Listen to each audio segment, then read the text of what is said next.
Ja, je moest een boekhouder nemen om dat voor je te doen. Dat had ik niet. Jo Saul, een boer, een vreun Ed, de eigenaar van een borkerij in de buurt, zit aan de tafel in de keuken. Je komt daar gewoon zoveel administratie bij dat je net iets met tijd om de risping in te hellen. Hey, als ik de boeken van mijn bedrijf niet meer bij horen ken, kan ik het boertje niet wel vieren. Ik had dit goed bij zijn rekening, maar dit wordt vol. En dat is ik net alleen. Ik ben alles zelf aan. We hebben zijn meest erbij wezen.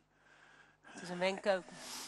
Een warme, geriefelijke keuken, zo worden het romannig generaties. Docht Victor net genoeg. Oh, hij, hij zijn best, of, hij beziekert het de meesten. Maar, hij net het weer bloed. Toen hij wil naar Libber, toen wist ik dat het goede dingen waren. Victor is een stadsjongen. Soms dat er dingen ik wel goed, maar ik is er niet op rekken. Ik moet er altijd zelf bij. Ja, toen wist ik wel maar met die en mij en hoe dit weer mijn neef wil en mijn huiden die een paken en oerpaken. Wij doen de dingen en wij weten niet hoe en waarom, maar ik gewoon goed. Je kunt toch niet wat lang leren, toch jaren, zissen of lezen, dan moet je daar in het bloed zitten. Ik denk geen kritiek op Victor, hij doet ook zijn beest. Ja, soms is het wel goed, maar...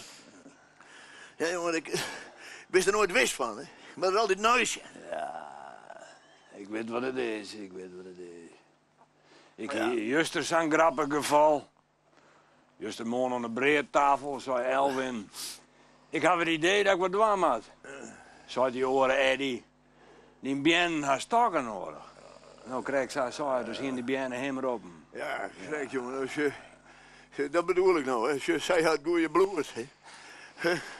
Ik bedoel, dan hoeft ze tegen nooit te zien dat de tweeling het schoffel had. God, mijn god, jongen.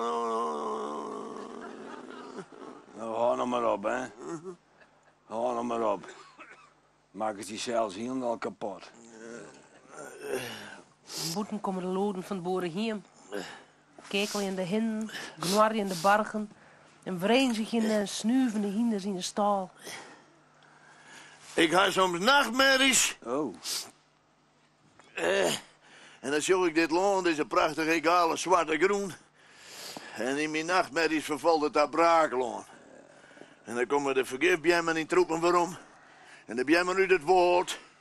En dan valt het hele huis uit elkaar, want alleen nog een squasje en een kelder gaat door is. Oh, ja.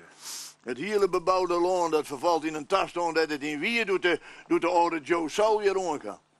En hij alleen maar pieper en soort en tabak, geweerkroet en scheddelsiert uit de zadeltas hellen. Ja.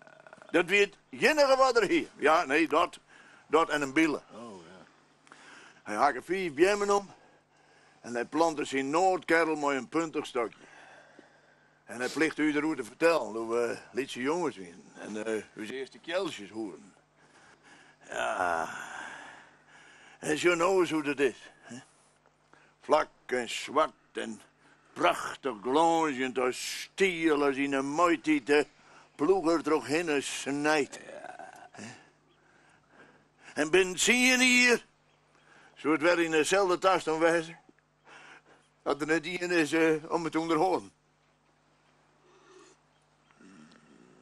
Ik heb nachtmerries van vreemdelingen, meestal uit de stad, die de dingen weten hoe ze draineren en besproeien moeten. Ja, hou nog maar op, hè. Hou nog maar op. Je zit nog niet zelf te loeken als een jonge hoen aan een bonken.